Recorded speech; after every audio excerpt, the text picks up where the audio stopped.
اب ابو الحارث صرف ایک شیر نہیں رہا تھا، وہ وفا کی غیرت، عشق حسین علیہ السلام کی آگ اور مظلومیت کا جواب بن چکا تھا۔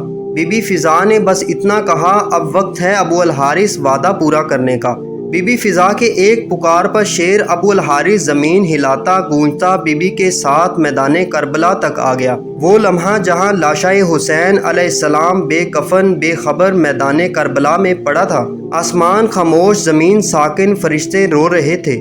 ابو الحارث دھیرے سے بڑھا، نرمی سے امام حسین علیہ السلام کی لاش مبارک کے پاس آیا، زمین پر بیٹھ گیا، اپنا سر جھکایا اور خلوص سے مولا کے خون میں اپنی پیشانی رنگ لی، جیسے وفا کی مہر اپنے ماتھے پر لگا رہا ہو۔ روایت میں آتا ہے کہ جب یزیدی فوج کے سپاہی گھوڑوں پر سوار ہو کر لاش حسین کو پامال کرنے کے ارادے سے بڑھے تو ان کی نظر ایک عجیب منظر پر پڑی۔ ایک شیر تنہا لاش حسین کے پہلو میں بیٹھا تھا۔ گھوڑے وہ منظر دیکھ کر بدک گئے، بے قابو ہو کر ادھر ادھر بھاگنے لگے۔ کوئی واپس پلٹا، کوئی خوف سے لرز اٹھا۔ کسی میں ہمت نہ ہوئی کہ مولا حسین علیہ السلام کی لاش کے قریب بھی جا سکے۔